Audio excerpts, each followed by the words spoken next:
the river bend where bodies were always found. A Lakota chief reached her before the current. The rope I used to measure the depth of that bend is still coiled on a peg in my barn. 31 feet of braided rawhide with a knot at every 3. I made it myself. Summer I was maybe 20, before I understood what that place was going to cost me. It hangs there now and I don't move it. Some things earn the right to stay where they are. People in this country called it Devil's Elbow. The traders called it the Drowned Bend. My grandmother, who was old enough that her words had the weight of geography, called it Maka Sha Kte Ohansi, Red Earth Killing Shadow. She didn't explain that name. She didn't have to. In my time, before I was gray, 7 men went under at that bend and did not come up until they were far downstream and past helping. Cottonwood roots. The current that wraps in on itself there like a hand closing. River does not care about the reasons a man is in it. That morning in late October I was checking the south bank for drift logs because the previous night's rain had been the kind that moves things. The grass was still dark with it, sky the color of old iron. I had my horse, a gray gelding named Wanaka Flower, but he was not what the name suggested, and a coil of that same rope over my shoulder. I was 43 years old, and in those years I had been the headman of my people here, near the Missouri, and that position does not come without weight and does not allow much in the way of standing still. I heard her before I saw her. Not a scream, something worse than a scream. The sound a person makes when they have already screamed everything out, and what is left is just the body trying to keep itself alive without any voice left to help it. A low, grinding sound, desperate in the way that goes past words. I put Wanaka down the bank fast. He didn't like it, the mud, the angle, the sound, but he trusted me and I trusted him, which is the whole of that relationship and always has been. She was in the water at the outer edge of the elbow. That is the killing place, where the current grabs anything that floats and pulls it under and south. She had one arm hooked around a cottonwood root that came out of the bank just above the water line. Her other hand was gone, I mean submerged, pulling at something I couldn't see at first. She was not a young woman, maybe 35, maybe older. Her hair was dark and matted across her face. She had on clothes that were not frontier clothes. She was not a rancher's wife, not a settler. Some kind of traveling clothes, once fine, now destroyed by the river. I did not call to her. I did not announce myself. I came off Wanaka, took the rope, found a cottonwood upstream with a trunk thick enough to trust, took 2 wraps and a half hitch, and I was in the water to my thighs before she even knew I was there. The current at the bend does a thing, it pushes at your lower body harder than your upper body, which means you lean into what feels like thin air. I had been in that water before. I knew how it thought. The submerged thing she was holding onto turned out to be a leather satchel, and the satchel was tangled in the roots below the waterline. She would not let it go. I saw that immediately. She was going to drown holding it. I reached her, got my left arm around her waist from behind, and she fought me. Even then, exhausted like that, river already in her lungs she fought me. I pulled her back toward the bank, hand over hand on the rope, and the current hit my back the whole way like a man trying to push me down from behind. She made it, I made it, the satchel stayed. She was on the bank on her hands and knees, river coming out of her, and I was 3 feet behind her doing the same thing, which is not a dignified posture for a chief or anyone else. My chest hurt in the deep place that says you used more than you had. The gray gelding stood at the top of the bank with his ears turned toward us and his look that said he had opinions about this whole situation. I did not ask her name. I built a fire first. She watched me do it without saying anything. I had dry wood in my saddlebag. I always carry a small bundle. It is one of those habits my father built into me early, and I had flint and steel, and in maybe 7 minutes I had a fire going that was more than ceremonial. I unsaddled Wanaka and put my blanket around her shoulders, and she pulled it closed without looking at me, which told me she was the kind of person who accepts what is necessary without performing gratitude, and that told me something. Not something I could have said in words, but something that settled into the back of my chest and stayed there. Her name was Cecily Drummond. She told me that eventually, about an hour in, when the shaking in her hands had dropped from violent to something quieter, she said it flat, like she was filing a report. Cecily Drummond. She was from St. Louis originally. She had been 3 weeks traveling by coach and then by hired wagon, and then, she said, by poor decision. She had come out here to find evidence. That is the word she used, evidence. Said it like a woman who had been thinking that word for a long time and was now in the habit of it. Evidence of what her late husband had done before someone shot him dead in a hotel in Bismarck 8 months back. She said that without much in the way of feeling, which told me the grief was old enough to have gone to ground. The satchel, the one that was tangled in the roots, that satchel had documents in it. Papers that connected her husband to some arrangement with certain men who controlled freight movement along a 70-mile stretch of this river territory. And those same men were, she believed, the reason he was dead. Her reasons for wanting those papers were layered, and she did not explain all of them that morning. But she had crossed 100 miles of bad country alone to protect that satchel, and she had gone into the river with it rather than surrender it on the bank to the men who had chased her there. There had been 2 of them. She described them in the way of someone who had been looking at men very carefully for 8 months, hat brims, hand positions, the set of a man's weight when he thinks no one is watching. They had pushed her off a higher wagon somewhere north of the bend, and she had run the wrong direction, and the bank had not been where she thought it was. She said all of this to the fire, not to me. That was fine, I was listening. The men she described, I knew one of them. Not his name, but his description fit a man who moved freight through here working for a trader named Boone Callister, who was not a bad man himself, but who employed men with flexible ideas about the law. That man had been in my territory before, and I had watched him with the particular attention you learn to apply to certain kinds of people, the kind who measure things rather than see them. I did not tell her that yet. What I told her was that the satchel was likely still in those roots, and that I could go back for it, and that first she needed to be warm enough that she would stop shaking. She looked at me then, full on for maybe the first time, not the glancing assessment of before when she was still processing the shock of being alive. A real look, the kind that takes account of what's actually in front of it. "Why would you do that?" she said. I thought about that. Not because the answer was complicated, but because she was asking it in a way that had other questions inside it. She had been out here long enough and dealt with enough men to know that a man doing something for a woman generally had a reason that was about the man. "Because the river will bring it up eventually," I said, "and it will be unreadable by then, and because you went into the water to keep it, that seems worth respecting." She did not say anything to that, but she stopped looking away. I went back in for the satchel. The roots were chest deep where the satchel was caught, and the current at that depth is a different animal than what you feel at your thighs. It has opinions. It presses from angles you don't expect. I felt for the leather by touch. My eyes were useless in that dark water, and I worked the strap free from where it had looped around 2 different roots going different directions. The bag itself was heavy with river water. The current wanted it. I held the rope with my right hand and the satchel with my left, and I did not think about what was downstream of me, and I pulled myself back hand over hand like I had done with her. When I put it on the bank in front of her, she did not pick it up right away. She looked at it. "The paper's inside," she said. "Leather soaked through. Paper is wet. We need to dry them slow, not hot, or they'll crack and fall apart." She looked at me again. "You know about wet paper," she said. Not a question, a fact she was filing away. "I kept records for my band for 12 years, I said. "Trade agreements, territorial maps, census counts, correspondence with the agency and with 3 different territorial governors. You learn what water does to paper.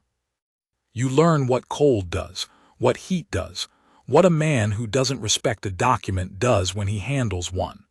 I've seen more records destroyed by carelessness than by anything deliberate.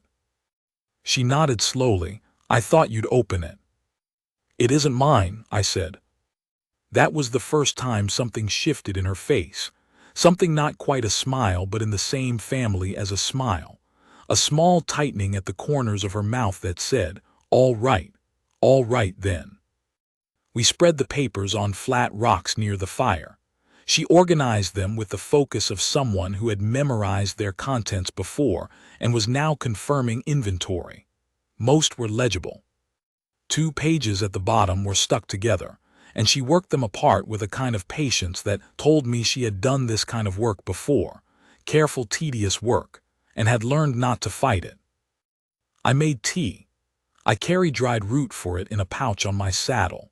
It isn't anything medicinal, just something warm that tastes of the earth, and when I handed her the tin cup she wrapped both hands around it without looking up from the papers and drank without comment, which is the right way to receive something offered without ceremony. By noon I had a better fire and she had dry papers, and I had made a decision. She could not go back the way she had come. The men who pushed her off that wagon were either still looking or had decided she was drowned and gone, and either way she could not travel the North Track alone. The nearest agency trading post was 14 miles east. My camp, where 20-some of my people were set up for the late-season hunt, was 7 miles north. She had no horse. She had the satchel. I told her I would take her north to my camp, that she could rest there, that her clothes could dry properly, that I would send 2 of my men east with her to the trading post in the morning. She didn't say yes or no right away.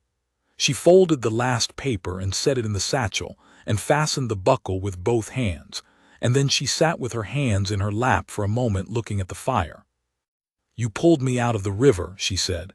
You went back for the satchel, now you're offering me your camp. Yes. And you want what in return? I looked at her straight.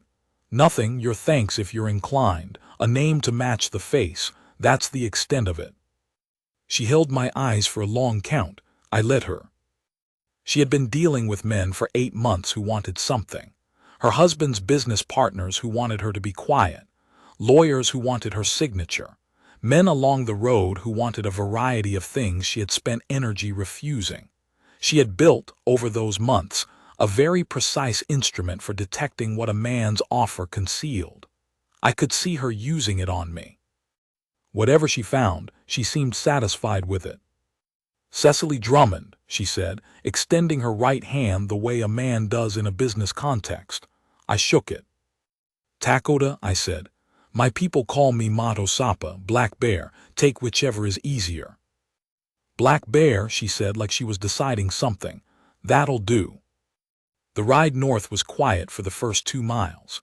She sat behind me on Wanaka, who was tolerating this with the dignity of a horse who has seen things and judged them and moved on. Her hands were on my sides, not quite holding, the way a person holds a thing they're not sure is theirs to hold. Then the cold came back with the wind from the northwest, and she put her arms properly around my waist and leaned forward somewhat and did not apologize for it, which was the right call. I told her about the man from her description. His name I don't know, I said, but a man who matches what you described has moved through this territory 3 times in the past 2 years. He comes through on the same routes Callister's freight moves. He scouts ahead of the wagons. He spent 2 nights camped inside my territory last spring without asking permission, which in itself is not necessarily a crime but which I noted. She was quiet a moment. Callister. You know that name. It's in the papers, she said. I nodded. That fit what I already half suspected about the arrangement her husband had been part of, not quite the law, not quite outside it. The way things work when enough money moves through one route long enough that the route starts to think it owns itself. The man you described, I said. He has a scar below his left eye. Got it in a knife dispute at a camp north of here 3 winters ago. I was present. She leaned a little forward. You were present. I mediated, I said. Neither man was satisfied. The scar was the compromise. She made a sound behind me that was, I believe, a laugh. Quiet, rusty, like something that hadn't been used recently. It came and went fast. "The trading post," I said. "The man there is named Fitch. He's honest, which is rarer than it should be. He has a wire, a telegraph. If your papers are what you say they are, you'll want to send word east before those men figure out you're still breathing." "You've thought about this?" "I've been thinking about it since the satchel," I said. "Which was about 4 hours ago." She didn't respond right away. The land moved past us, broken grass, the occasional stand of cottonwood along dry creek beds, the sky still that iron color that smells like more rain before sundown. Wanaka's pace was deliberate. He is not a fast horse, but he is an honest one. He picks a line and holds it. "Why does it matter to you?" she said, not accusatory, genuinely asking. "What happens to a white woman from St. Louis and her box of papers?" That is a question that has a long answer and a short one. The long answer involves 30 years of watching men use the law as a knife and put it away when they were done. It involves 2 treaties I have held papers on that were subsequently ignored by men who claimed to understand them. It involves the particular way power arranges itself along freight routes and water rights, and who decides what moves where, and how those arrangements reach into every life in 100 miles, including mine, including my people's. Men like Callister, men with their hands on the movement of goods and money in a territory, are men whose decisions shape whether that falls on everyone, whether those people are part of the arrangement or not. The short answer is simpler. "Because you went into the river rather than give those papers up," I said. "That tells me what they mean to you. And because the men who put you in the river are men I have seen in my territory before, and what they do here concerns me directly. And because I was there and I could go in and I did." The why of it was settled before the question. She thought about that for a while. The wind picked up. She pressed a little tighter against my back without making anything of it. "The papers implicate 7 men," she said after a long, quiet stretch. 4 of them are in freight, 2 are officials, 1 is a judge. I didn't say anything. "My husband was going to be an 8th, she said. "He changed his mind, or someone changed it for him with a gun." "Was he going to come forward, to someone honest?" "He was going to come forward to me," she said. "That was as far as he'd gotten. We were supposed to meet in Bismarck. He didn't make it." I felt the slight shift in her weight behind me when she said that. Not collapsing into it, not performing grief. Just the weight of the thing, moving through her briefly, and then she settled again. "I'm sorry," I said. "Thank you," she said, plain as that.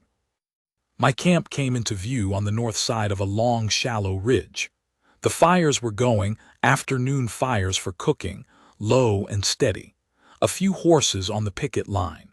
The smell of boiling meat and of wet grass and of wood smoke carried flat on the wind. When we came down the slope and into the camp, people looked. Of course they looked. A white woman on the back of my horse, wet-haired, wrapped in my blanket, arriving in late afternoon without announcement.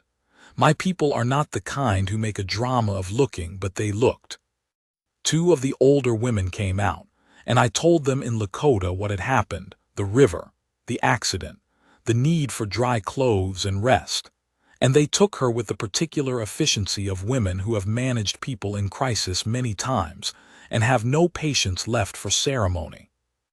She went with them without hesitation, which surprised me and then, on second thought, didn't. She was practical, and she was cold, and she understood that in a camp of people you don't know, you take what's offered and ask questions later. I unsaddled Wanaka, rubbed him down, gave him his corn. My nephew Red Calf came to help, and I told him what I needed: 2 men to ride east tomorrow, escort a woman to Fitch's post, see her to the wire. He didn't ask questions. He is 22 and already understands that there are times when a chief tells you what to do and explains later. It is a quality I have tried to teach and have mostly failed at with everyone else his age. Red Calf came to it on his own, which is better. That evening she came out of the shelter they'd put her in, dressed in a borrowed deerskin dress that was too short and too wide but dry, and she sat by the main fire. The older woman, runs with mourning, had combed her hair out. It was dark and had a wave in it that the river had straightened, but that was coming back now in the heat. She had the satchel on her lap. I sat across from her and we ate. Boiled elk, dried chokecherries, hardtack from my own stores. She ate the way people eat when they haven't eaten for a while, steadily, without wasting motion, with attention. Some of the younger men in camp had been watching her at a careful distance all afternoon. Not unfriendly. Curious in the way of people who see something new and are deciding how much of it to trust. I noticed one of them, a man named Swift Hawk, who is generally the last person in any camp to extend trust to a stranger, bring her a second cup of the root tea without being asked. She took it the same way she'd taken the first, both hands. No performance, and Swift Hawk went back to his fire looking faintly satisfied, which from him is the equivalent of a formal declaration of welcome. Runs with mourning sat nearby, and did not pretend to be doing something else. She watched Cecily Drummond with the direct assessment of a woman who has seen a great many people pass through a camp, and has long since stopped feeling any obligation to be subtle about her opinions. After a while she said something to me in Lakota. She said that one kept something she should have let go of and it nearly killed her. I said, yes. Runs with mourning said, good. I asked her what she meant. She said, a woman who knows what she's holding on to is easier to trust than a woman who doesn't. Then she went back to her fire. I counted 12 times today, she said, that you've done something for me without asking permission to do it. I considered that. I could have asked. You could have, she said. But you would have lost time. I would have. She looked at me across the fire.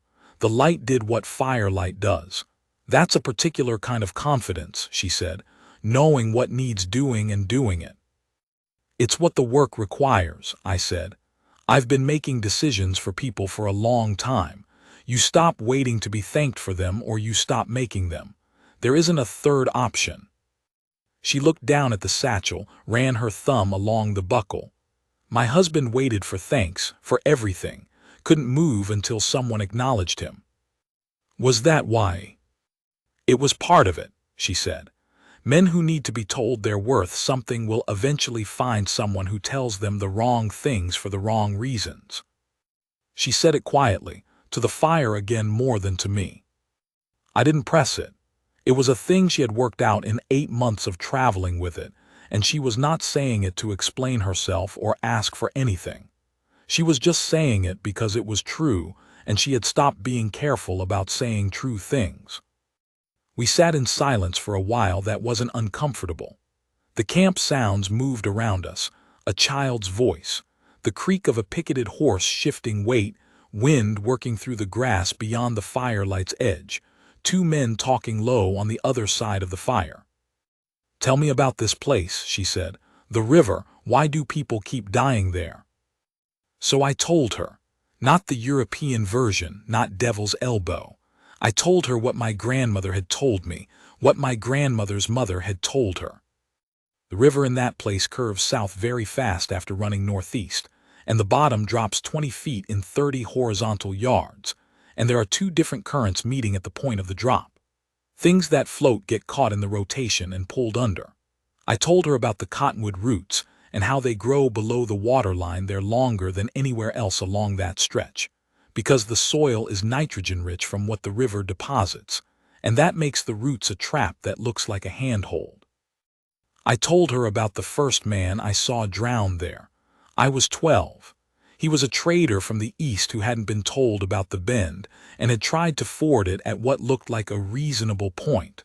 There was nothing to be done. The water was too cold and the current too fast, and by the time we got a rope across, he was already past reaching. I told her I went in the first time myself at 16, trying to prove something, or maybe just young enough to not have properly installed the fear of it yet. My uncle pulled me out by the back of my shirt, furious in the specific way of men who have just watched someone they are responsible for trying to kill themselves through pride and ignorance. And still you went in today, she said. Someone was in it. You knew the roots. Yes. She looked at me across the fire again, steady. Most men here, most men anywhere I've been in the past 8 months would have pulled back, called out instructions from the bank. Found a stick. A stick wouldn't have reached, I said. She smiled, full this time. It changed her face considerably, opened it up in a way that made her look younger and at the same time somehow more herself than she had looked all day. You said reached her, she said. You said a stick wouldn't have reached her. I hadn't noticed, I meant you. I know you did, she said. But that means you weren't thinking of it as a rescue. You were thinking of me as a person you were going to go get. I turned that over. She was right and I hadn't thought of it in those terms. I had simply gone in because a person was in the river. The category was never the thing. The person was the thing. She looked at me a long moment more. Then she looked down at the satchel. I need to ask you something. Ask.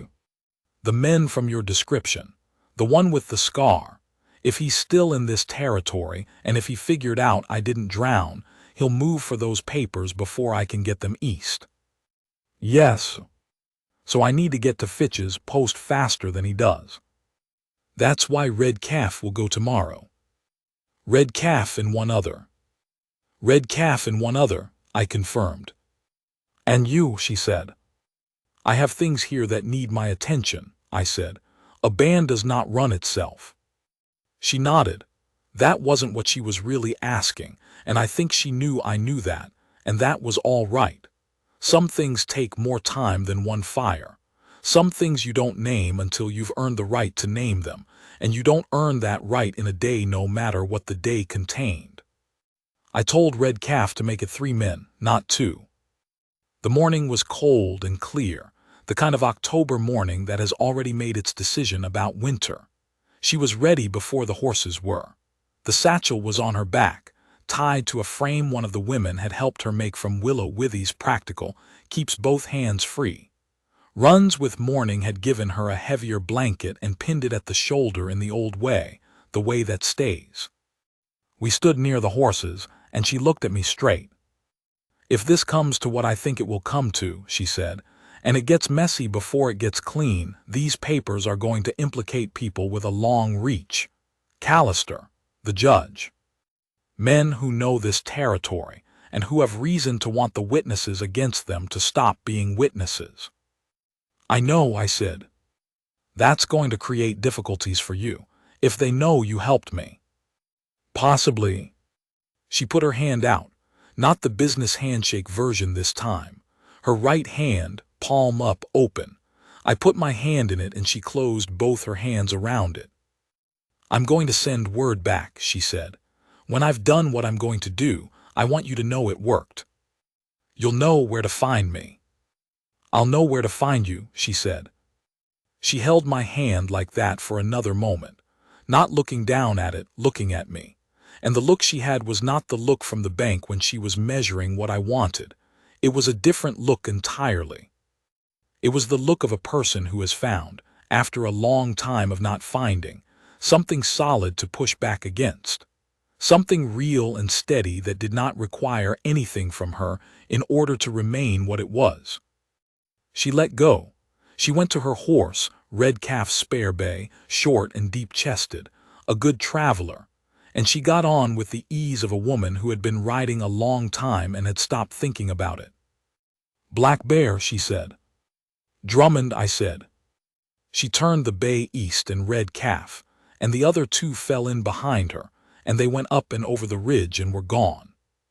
The camp was behind me, morning fires, the ordinary sounds of people beginning a day. Wanaka was tied to a post 20 feet away watching me with his usual expression of patient judgment. I stood at the edge of the camp and felt the weight of what I carry, which is the same weight most mornings, the decisions made and unmade, the people who depend on them, the long, slow effort of keeping a life, a people, a piece of ground intact against the kind of forces that treat all three as negotiable. It is not a light thing to carry. Most days it does not feel like carrying because you forget that your shoulders are doing it. But standing there that morning, I felt it clearly and felt something else too, the particular thing you feel when you have done what you were made to do. Not pride exactly, more specific than pride. The knowledge that you were equal to a moment, that the thing asked of you was exactly the thing you were built to give, and that you gave it without hesitation and without asking anything back. That feeling is quiet. It doesn't announce itself. It does not come with ceremony or witness. It's just the weight shifting to a place where it rests right, and the body recognizing that as true even before the mind does. I went back to work. Word came back 6 weeks later. It did not come from Cecily Drummond directly. It came in the form of a federal marshal named Galt who rode into my camp with 2 deputies and a letter that had a territorial court seal on it. He asked for Mato Sapa. One of my men brought him to me, and I read the letter standing in the cold outside my tipi, while Galt waited with the patience of a man accustomed to waiting. The letter was from a judge in Bismarck, not the one named in the papers, a different judge, apparently still in the business of being a judge rather than the business of being an arrangement. It thanked me formally for providing safe passage to the witness in the matter of Callister et al. It noted that my cooperation had been noted by the court. It did not say more than that. Government letters rarely do. They use many words to say careful things and leave the real things unsaid in the space between the sentences. But there was a second letter inside the first, not on court paper. The handwriting was tight and even and had a quality of someone who chooses words the way she chose the contents of that satchel, with attention, with the clear understanding that what you choose to carry says something definitive about you. Wrote, the papers held. The judge the papers named has been removed. Callister is cooperating, which is a polite word for what frightened men do when they have no other option and have been shown very clearly what the options are. The man with the scar below his eye is in custody in St. Louis, which means he is someone else's problem, and I am satisfied with that arrangement. I am told 7 additional arrests are anticipated before the new year. Whoever told me that seemed pleased. I told them they should be. I thought you should know it worked. She wrote, I also thought you should know that I have been asked, more than once since arriving back east, why I trusted the man who pulled me out of the river. Men with badges have asked me this. Men with law degrees have asked me. A woman at a boarding house who heard part of the story asked me over breakfast with the kind of concern that was really disapproval wearing a different coat.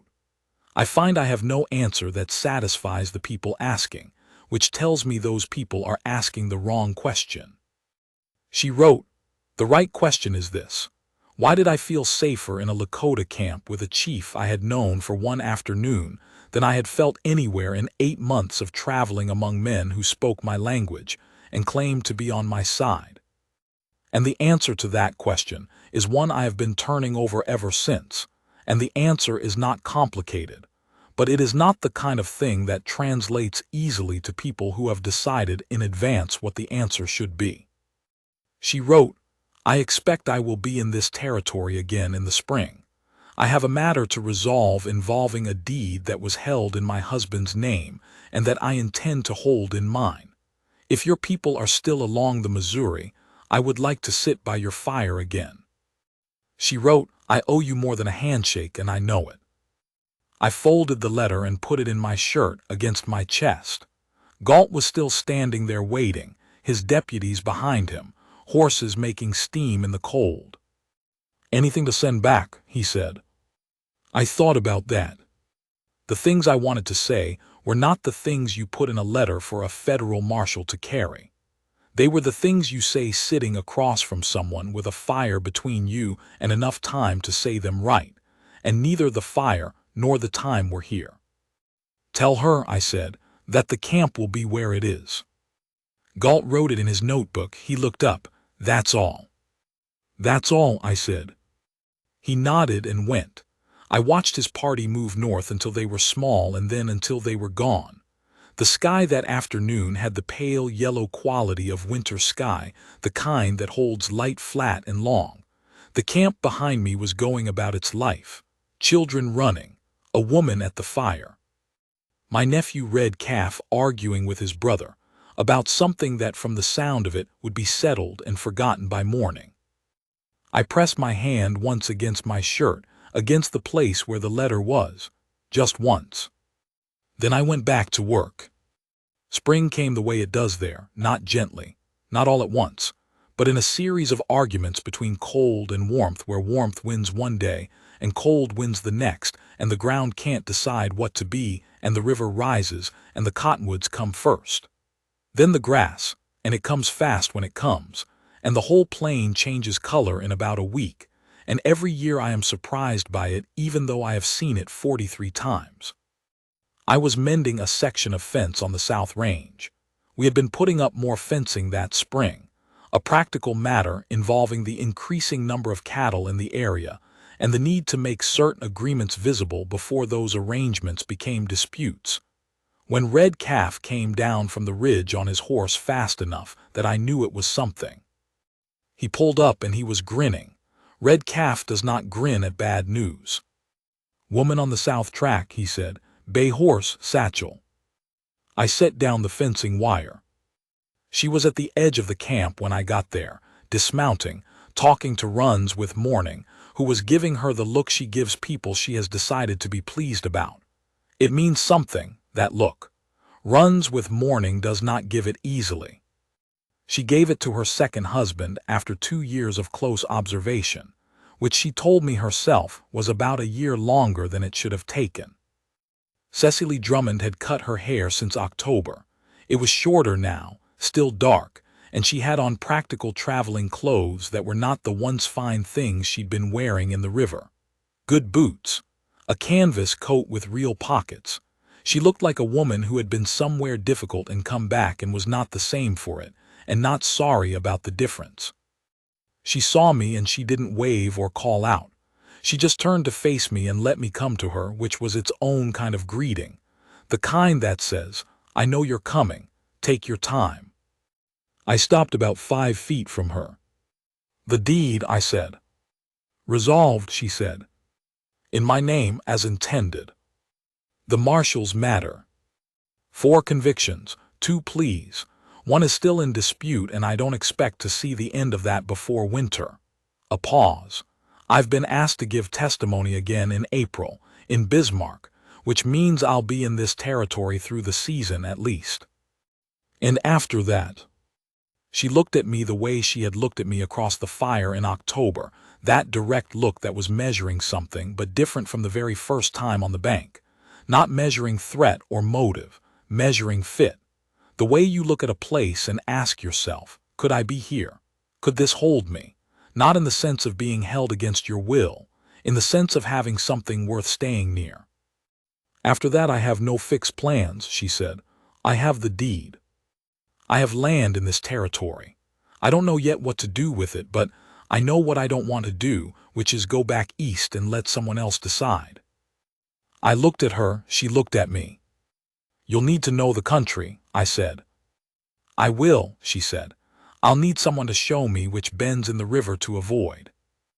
"I can do that," I said. She put out her hand, the same way as the day she left, both hands, my hand between them. But this time she didn't hold it briefly. She held it, and she looked up at me, and I looked at her, and the distance between us was about the distance between 2 people who have been honest with each other and know it. "I thought about what I wrote," she said, "about owing you more than a handshake." "You don't owe me anything," I said. "I know," she said. "That's the part I kept thinking about." Runs with Morning was watching from 20 feet away with the expression of a woman who has already reached her conclusions and is waiting for the rest of the world to catch up. I walked Cecily Drummond into camp. I showed her where the water was and where to put her horse and where the fire would be tonight. She walked beside me with the satchel on her back, looking at everything with the particular attention she applied to things that mattered to her. The camp, the horses, the work going on around us, the particular quality of the afternoon light on the grass to the south. At some point she reached over without making anything of it and straightened the blanket on my shoulder that had come loose, the way you do that for a person without needing permission, without needing them to ask, because the thing needs doing and you're right there, and that is sufficient reason. Just because it was loose, just because she was there. We walked on. The rope is still on the peg. The bend still takes what goes into it unprepared. But I know its depth and I know its roots and I know which cottonwood upstream holds and which one won't. And I know what the current does at the elbow and where the floor drops and what you lean into when everything in you says lean the other way. That knowledge cost me years. I never once thought of it as the thing that would bring me what it brought me. It never is the thing you think it is. It's always something else. Something that was there the whole time and just needed one morning and a river and a woman who held on to what mattered even when the water was taking her. She held on, and I was there to go in after her. That's the whole of it, that's everything.